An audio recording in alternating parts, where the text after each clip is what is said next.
Very good day friends. इस video में हम समझेंगे कि कंपोजिट एग्रीकल्चरल इनकम अगर है, मतलब जिसमें एग्जेम्प्ट पोर्शन भी है और टैक्सेबल पोर्शन भी है, तो उसको हम किस तरीके से अपोर्शन करते हैं। ये वीडियो क्यों बना रहे हैं? ये वीडियो इसलिए बना रहे हैं क्योंकि स्टूडेंट्स को कई बार कन्फ्यूज़न होता है कि किस तरीके से अपोर्शनमेंट करें, और कॉन्सेप्ट भी कई बार क्लियर नहीं होता है।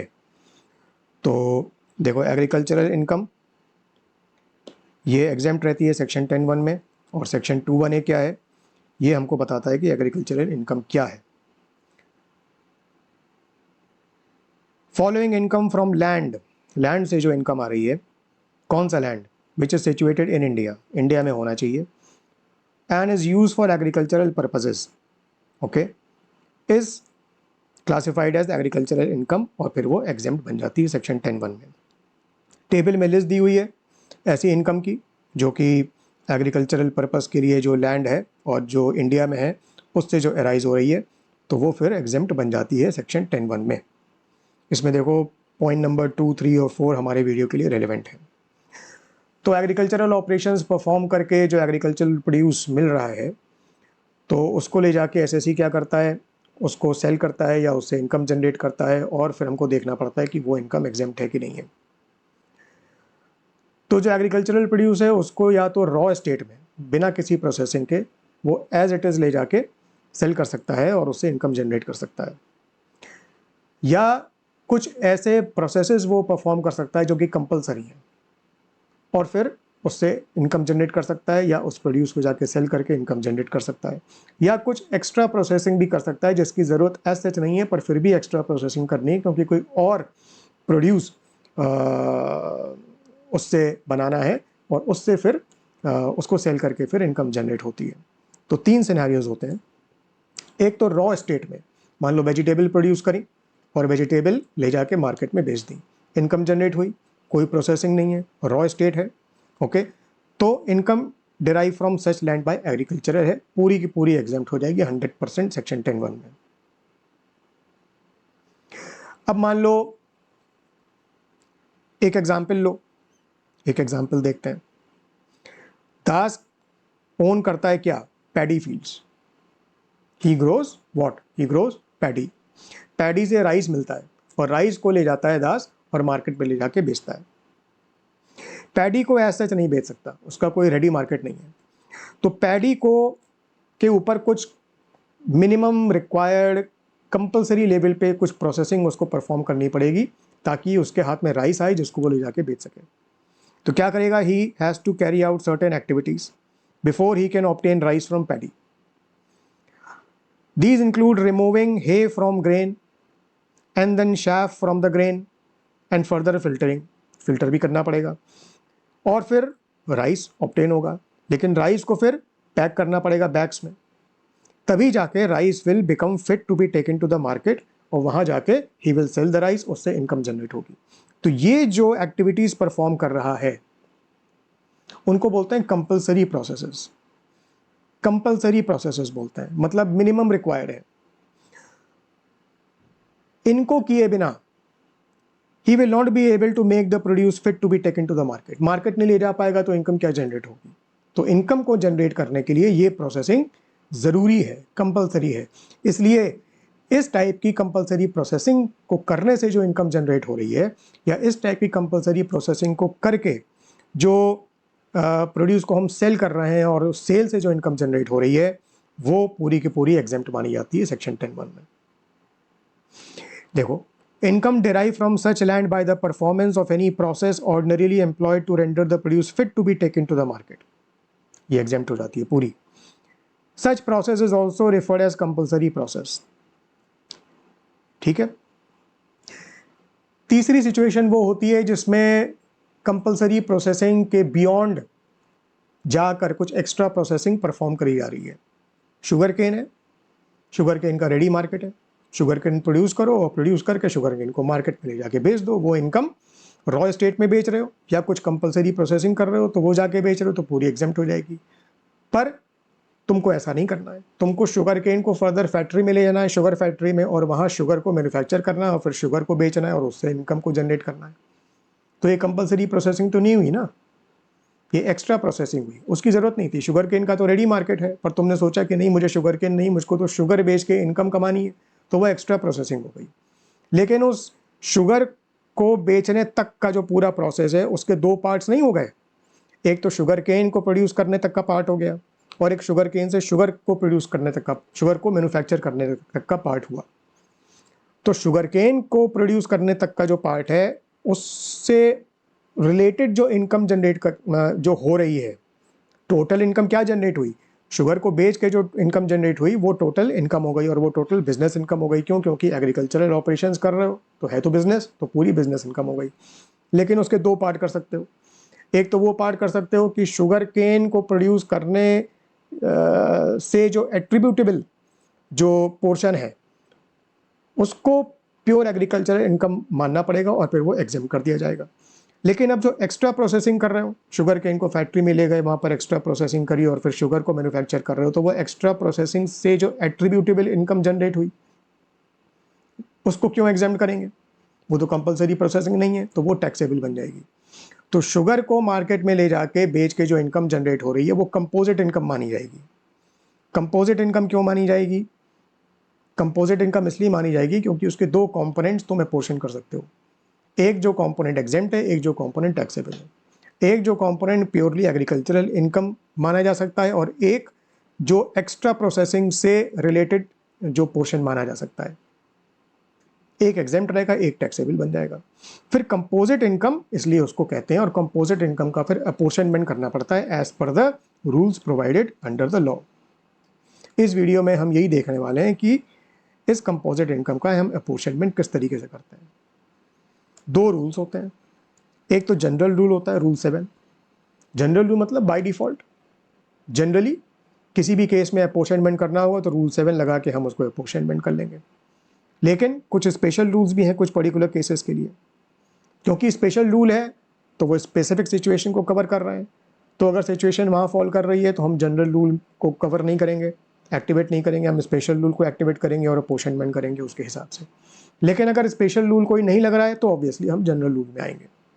तो जनरल रूल होता है रूल 7, और रूल 7 में देखो किस तरीके से अपोर्शनमेंट होता है। एग्रीकल्चरल प्रोड्यूस है, सेल कर रहे हो, इनकम जनरेट हो रही है।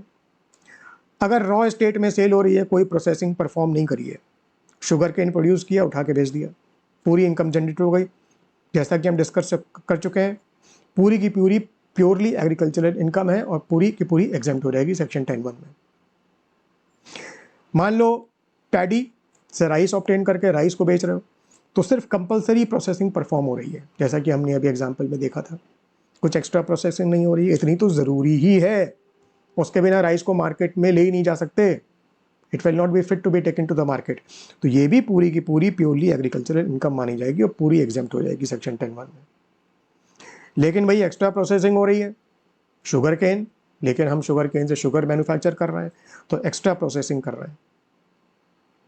अब कंपोजिट इनकम अराइज होगी, जो शुगर को बेच के मार्केट में जो इनकम बनी, अब उसके दो पार्ट्स हैं, इसलिए वो कंपोजिट इनकम है। एक पार्ट है जो कि पूरा का पूरा एग्जेम्प्ट है क्योंकि एग्रीकल्चरल पोर्शन उसको माना जा रहा है, एग्रीकल्चरल इनकम का पोर्शन, और दूसरा है जो कि टैक्सेबल बिजनेस इनकम का पोर्शन माना जाएगा और वो टैक्सेबल बन जाएगा।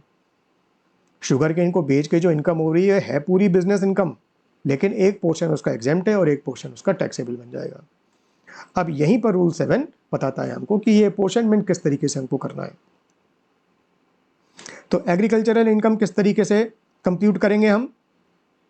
मार्केट वैल्यू और sale proceeds less cultivation expenses, ये निकल आएगी हमारी एग्रीकल्चरल इनकम। मान लो शुगर केन को हमने प्रोड्यूस किया और 100 रुपये हमने खर्च किए एज कल्टीवेशन एक्सपेंसेस। अब इस शुगर केन को हम ले गए शुगर फैक्ट्री में, तो शुगर फैक्ट्री के लिए शुगर केन क्या बना? इनपुट और रॉ मटेरियल बना, राइट।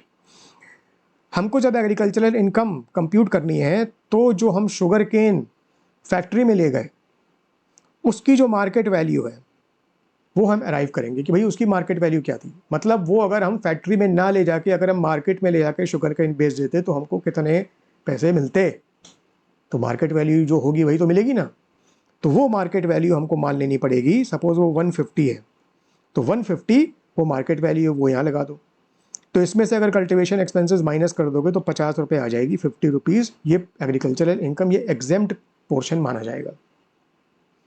ये एक्चुअली में 150 रुपीज़ का शुगर केन सेल नहीं हुआ है, पर अगर सेल करते तो मार्केट वैल्यू पे सेल करते। तो ऐसा समझा जा रहा है, ऐसा मानो कि ये मार्केट में सेल करने की बजाय अपनी फैक्ट्री में हमने उसको सेल कर दिया, तो फैक्ट्री का वो बन गया क्या, cost of input, cost of raw material. तो इसलिए अगर हम सिर्फ शुगर केन की बात करें तो इसमें मार्केट वैल्यू को हमको इम्प्यूट करना पड़ेगा और उससे कल्टीवेशन एक्सपेंसेस माइनस करने पड़ेंगे। तो ये एग्रीकल्चरल इनकम का जो एग्जेम्प्ट कंपोनेंट है, ये एग्जेम्प्ट कंपोनेंट ये 50 रुपीज़ निकल के आ जाएगा। अब यह मार्केट वैल्यू के साथ साथ सेल प्रोसीड्स भी तो लिखा हुआ है। इसका क्या मतलब हुआ, हमने फैक्ट्री में तो सेल नहीं करी। ये इसलिए लिखा हुआ है क्योंकि कभी कभी क्वेश्चन में ऐसा दिया रहता है, प्रैक्टिकल सिचुएशन में भी ऐसा होता है कि भाई शुगर केन कुछ पोर्शन हम मार्केट में ले जाके डायरेक्ट बेचा है और कुछ पोर्शन फैक्ट्री में ले जाके उसकी शुगर में हमने उसकी मैन्युफैक्चर में यूज़ कर लिया।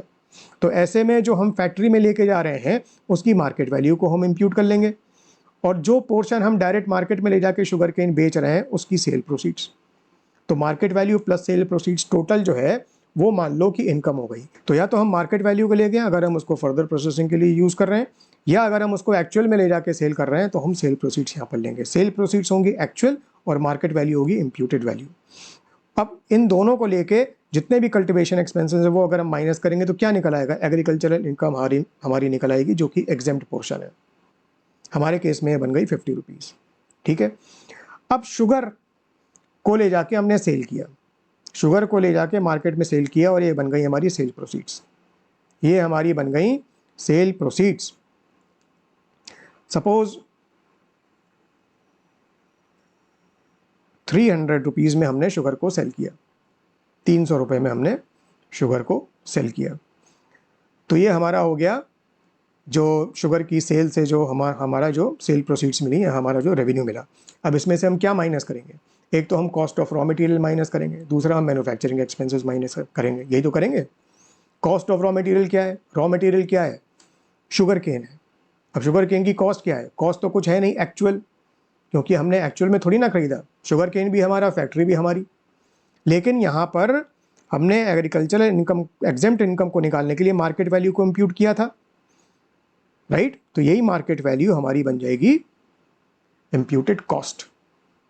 मार्केट वैल्यू और sale receipts of agricultural produce utilises raw material, इसको हम एक कॉस्ट के तौर पर यहाँ पर ले लेंगे। और फिर मैन्युफैक्चरिंग एक्सपेंसेस, तो सपोज ये 150 रुपीज़ थी ना यहाँ पर, तो 150 रुपीज़ यहाँ पर आ गई। अब मान लो मैन्युफैक्चरिंग एक्सपेंसेस मान लो 25 रुपीज़ और हमने लगाए शुगर को मैन्युफैक्चर करने के लिए।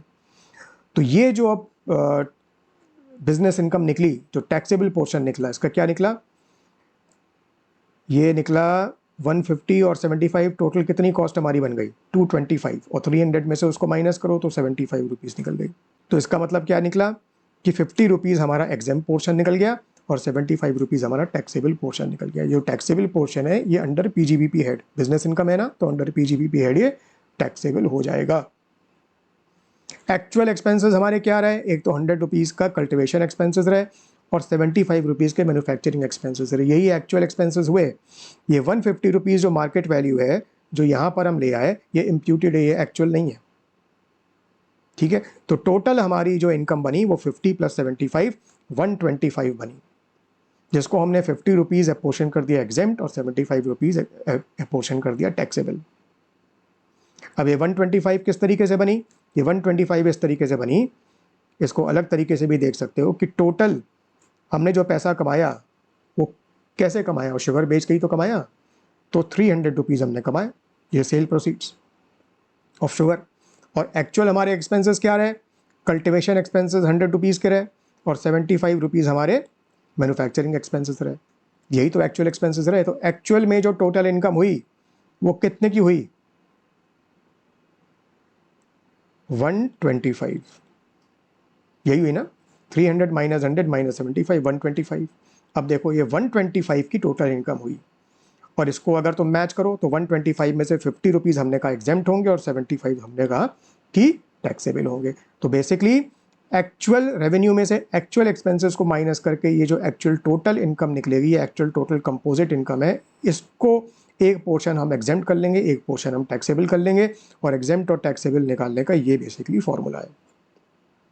इसको अगर अलग तरीके से देखो तो ये कल्टीवेशन एक्सपेंसेस हैं और ये मैन्युफैक्चरिंग एक्सपेंसेस हैं, एक्चुअल एक्सपेंसेस जो इनकर किए हुए हैं। ये सेल प्रोसीड्स हैं और ये मार्केट वैल्यू और सेल प्रोसीड्स ऑफ प्रोड्यूस है शुगर केन का। ठीक है, तो बी माइनस ए क्या बना? एग्रीकल्चरल इनकम बना, ये इम्प्यूटेड है मार्केट वैल्यू। ठीक है, और डी माइनस सी माइनस बी ये क्या बना? ये बन गया बिजनेस इनकम। यही तो हमने ऊपर देखा चार्ट में, बी माइनस ए बन गया एग्रीकल्चरल इनकम और डी माइनस सी माइनस बी बन गया बिजनेस इनकम, ये टैक्सेबल पोर्शन बन गया। यहां पर बी एग्रीकल्चरल इनकम को निकालने के लिए हमने ऐड किया था, राइट, और यहां पर हमने इसको माइनस किया, तो प्लस माइनस कैंसिल, तो क्या बचा? डी माइनस सी माइनस ए, ये अल्टीमेटली बचा, ये बन गई हमारी टोटल कंपोजिट इनकम। इसको हम दो पार्ट्स में हम स्प्लिट कर देते हैं, एक एग्जेम्प्ट एग्रीकल्चरल इनकम और एक टैक्सेबल बिजनेस इनकम। इसी चीज़ को देखने के अलग अलग तरीके हैं, पर बेसिकली जो फॉर्मूला है वो ये है, एग्रीकल्चरल इनकम निकालने के लिए मार्केट वैल्यू और sale proceeds of the agricultural produce less cultivation expenses, ये बन जाएगा तुम्हारा एग्जेम्प्ट एग्रीकल्चरल इनकम का पोर्शन। फिर जो जो तुम्हारा जो प्रोड्यूस है, जो प्रोसेस हुआ है, उसकी सेल प्रोसीड्स, उसमें से यही मार्केट वैल्यू जो हमने इंप्यूट करी थी वो यहाँ ला के हम माइनस करेंगे और मैन्युफैक्चरिंग एक्सपेंसेस फर्दर माइनस कर देंगे, तो ये क्या निकल जाएगा? ये हमारा टैक्सेबल पोर्शन निकल जाएगा। ठीक, और ये जो टैक्सेबल पोर्शन निकलेगा ये अंडर हेड पीजीबीपी टैक्सेबल हो जाएगा, क्योंकि ये बिजनेस इनकम है पूरी। एक एग्जांपल देख लेते हैं। Gaurav grows sugar cane and uses it for the purpose of manufacturing sugar in his factory, तो कंपोजिट इनकम है, एक्स्ट्रा प्रोसेसिंग हो रही है, शुगर की मैन्युफैक्चर हो रही है। Cost of cultivation of sugar cane is 10 lakh rupees, market value of the same is 15 lakh. अगर वो शुगर केन को मार्केट में ले जाके बेचे तो 15 लाख में बिक जाएगा, पर एक्चुअली में नहीं बेचा है, शुगर बनाना है, उससे शुगर मैन्युफैक्चर हो रही है, उसके लिए he is incurring rupees 1 lakh in the manufacturing process and the sugar is then finally sold for 20 lakh. Compute business income and agricultural income, business income और एग्रीकल्चरल इनकम। ठीक है, तो एग्रीकल्चरल इनकम को किस तरीके से कंप्यूट करेंगे? Market value of sugar cane 15 lakh, क्योंकि हमने एक्चुअली में नहीं बेचा, ये हम इंप्यूट कर रहे हैं, अगर बेचते तो इतना हमको मिलता, तो 15 लाख ये हो गया, और कल्टीवेशन एक्सपेंसेस 10 लाख थे, तो यहाँ 10 लाख कल्टीवेशन एक्सपेंसेस, तो ये 5 लाख निकल गया exempt portion agricultural income. Business income, sugar कितने में बिकी? 20 लाख में। अब ये जो मार्केट वैल्यू थी ये हम क्योंकि अपनी फैक्ट्री में ले गए, तो हमारा बन गया cost of raw material input 15 lakh, और 1 लाख मैन्युफैक्चरिंग प्रोसेस में एक्सपेंसेस और इनकर हो गए, तो 20 लाख माइनस 15 माइनस 1 लाख, ये बन गया 4 लाख। तो टोटल जो 9 लाख का था ये हमने अपोर्शन कर दिया टैक्सेबल 4 लाख और एग्जेम्प्ट 5 लाख। 9 लाख किस तरीके से? 9 लाख इस तरीके से कि एक्चुअल जो सेल हुई वो 20 लाख की हुई शुगर की, और एक्चुअल एक्सपेंसेस क्या थे? 10 लाख के कल्टीवेशन एक्सपेंसेस और 1 लाख के मैन्युफैक्चरिंग एक्सपेंसेस, तो टोटल 11 लाख के, तो 20 माइनस 11 9 लाख। इस 9 लाख को हमने इस तरीके से अपोर्शन कर दिया। ठीक, टैक्स बुक प्लस प्रैक्टिस में ये BYC क्वेश्चन नंबर B13 है, इसको ज़रूर सॉल्व करना, और कोई क्वेश्चन हो, कोई कन्फ्यूज़न हो तो मुझको लिखो, मुझसे पूछो। अब अगर स्पेशल रूल कोई एप्लीकेबल है तो हमको जनरल रूल में नहीं जाना है, हमको सीधे स्पेशल रूल्स में आना है, और ये हैं रूल 7A 7B और 8। इनमें देखो सीधे सीधे बिजनेस इनकम और एग्रीकल्चरल इनकम का अपोर्शनमेंट है, इसमें जनरल रूल की तरह प्लस माइनस करने की जरूरत नहीं है, प्लस माइनस करने की जरूरत नहीं है, सीधे परसेंटेज लगाना है, अपोर्शनमेंट कर देना है। इसका ऑब्जेक्टिव फिर क्या हुआ? पर्टिकुलर केसेस में, पर्टिकुलर इंडस्ट्रीज में सिंप्लीफिकेशन के लिए, ईज ऑफ कंप्लायंस के लिए ये रूल्स लाए गए कि भाई ज़्यादा प्लस माइनस करने की जरूरत नहीं, सीधे परसेंटेज लगाओ और अपोर्शनमेंट कर दो, to make things simple and easy. Rule 7A rubber के केस में, 7B कॉफी के केस में, और 8 टी के केस में। Income from manufacture of rubber अब ये सारे कंपोजिट इनकम के केसेस हैं, इसलिए अपोर्शनमेंट करना है, लेकिन परसेंटेज निकाल के सीधे सीधे सिंपल उसको अपोर्शन कर देना है straight. 7A income from manufacture of rubber, sale of centrifuged latex और सेनेक्स और latex based crepes and brown crepes and technically specified block rubbers manufactured or processed this is grown by the seller in India। इसमें 35% business income और balance 65% agricultural income. Majority of portion agricultural income माना जाएगा और 35% taxable portion business income मान लिया जाएगा। ऐसे ही coffee के केस में दो पार्ट्स हैं, या तो कॉफ़ी को ग्रोन एंड क्योर्ड, ग्रो किया और उसको क्योर किया, ओके। ऐसे में 75% exempt agricultural income, 25% taxable business income.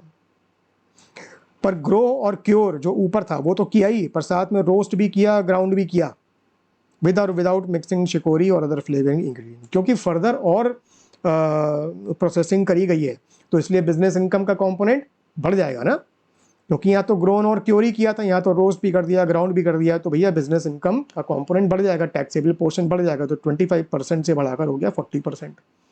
और एग्रीकल्चरल इनकम एग्जेम्प्ट पोर्शन जो है वो 75% से घटकर हो गया 60%। Simple logic. ऐसे ही टी के केस में grown and manufactured by the seller in India, 40% business income, 60% agricultural income. इस तरीके से सीधे रेशियो लगा के हमको अपोर्शनमेंट कर देना है। अब क्योंकि ये कॉन्सेप्ट हमेशा ध्यान में रखना कि ये जो पूरा का पूरा काम हो रहा है, पूरा बिजनेस इनकम है, ये जितनी पूरी इनकम जनरेट हो रही है रबर को बेच के, कॉफ़ी को बेच के, टी को बेच के, ये पूरी बिजनेस इनकम है। इस बिजनेस इनकम के दो पोर्शंस हैं, एक एग्जेम्प्ट एक टैक्सेबल। तो इसलिए ये परसेंटेज जब हम लगाएंगे, ये किस पे लगाएंगे, ये हम कंपोजिट इनकम पे लगाएंगे। कंपोजिट इनकम मतलब बिजनेस इनकम पे, पूरी बिजनेस इनकम ही तो है, एक एग्जेम्प्ट पोर्शन एक टैक्सेबल पोर्शन। तो परसेंटेज लगाने के पहले हमें बिजनेस इनकम भी तो कंप्यूट करनी पड़ेगी, पूरी बिजनेस इनकम कंप्यूट करनी पड़ेगी, उस पे ये पोर्शन लगाएंगे, एक बन जाएगा टैक्सेबल, एक बन जाएगा एग्जेम्प्ट। तो इसलिए income is first computed as business income, और पीजीबीपी में कंप्यूट करेंगे हम जितने बिजनेस रिडक्शंस हैं उनको हम अलाउ करेंगे, डेप्रिसिएशन को अलाउ करेंगे, पीजीबीपी में जो जो प्रोविजंस है उसके हिसाब से कंप्यूट करेंगे, जो इनकम निकलेगी वो कंपोजिट इनकम निकलेगी, और उस पर हम परसेंटेज लगाएंगे एग्जेम्प्ट और टैक्सेबल पोर्शन को अराइवेट करने के लिए। ये क्लियर रखना। अगर ये कंपोजिट इनकम नहीं है, मतलब अगर हम पहले देख चुके हैं, अगर रॉ स्टेट में बेच रहे हो, जैसे टी लीव्स हैं, टी लीव्स प्लग करी उठा के बेच दी, रॉ स्टेट, उसमें कंपोजिट इनकम नहीं है, तो ये अपोर्शनमेंट क्यों होगा, ये नहीं होगा। या ओनली कंपलसरी प्रोसेसिंग हो रही है, तो भी हम देख चुके हैं कि टैक्सेबल पोर्शन नहीं होगा, पूरा पूरा एग्जेम्प्ट पोर्शन होगा, तो these apportionment rules will not apply, और पूरी इनकम एग्जेम्प्ट मानी जाएगी agricultural income. For example income from sale of green tea leaves, okay. पर ग्रीन टी लीव्स में तुम प्रोसेस कर रहे हो और फिर उनको मैन्युफैक्चर कर रहे हो, उससे तुम चाय बना रहे हो, चाय को बेच रहे हो, तो फिर वो कंपोजिट इनकम हुई कि नहीं, फिर वो अपोर्शनमेंट करना पड़ेगा। ऐसे देखो example, miss Jasmine grows rubber plants in India, she uses the rubber plants to manufacture latex. अब लेटेक्स बन रहा है, तो अब फर्दर प्रोसेसिंग हो रही है और फिर कंपोजिट इनकम बन गई अभी, which is sold in the market for 40 lakh, cost of growing rubber plants is 15 lakh, cost of manufacturing latex is 10 lakh. अब जनरल रूल जो रूल 7 है उसके हिसाब से प्लस माइनस नहीं करना है हमें, उसके हिसाब से प्लस माइनस नहीं करना है, हमको सीधे रूल 7A लगा देना है। और रूल 7A लगाने के लिए पहले हमको कंपोजिट इनकम निकालनी पड़ेगी ना, फिर हम परसेंटेज लगा के अपोर्शनमेंट करेंगे। कैसे निकालेंगे, सेल प्रोसीड्स 40 लाख, और कॉस्ट क्या लगी, cost of growing rubber plants 15 lakh, cost of manufacturing latex 10 lakh, ये बिजनेस इनकम निकल गई पीजीबीपी 15 लाख कंपोजिट इनकम। अब 15 लाख को हम अपोर्शनमेंट कर देंगे, जिसमें 65% 35% का रेशियो था जो हमने ऊपर देखा रूल 7A में, तो 65% एग्जेम्प्ट हो गई, और क्या बचा 5,25,000 बची बिजनेस इनकम, ये बन गई taxable. Tax book plus practice में BYC क्वेश्चन नंबर 14 to 18 है, उनको सॉल्व करो, और कोई भी प्रॉब्लम हो तो मुझसे पूछो, कमेंट्स में लिखो, अगर मेरा व्हाट्सएप टेलीग्राम नंबर है तो उसमें पूछ लो, मैं तुमको जवाब दूंगा। और see you very soon in my next video. Good luck, good bye.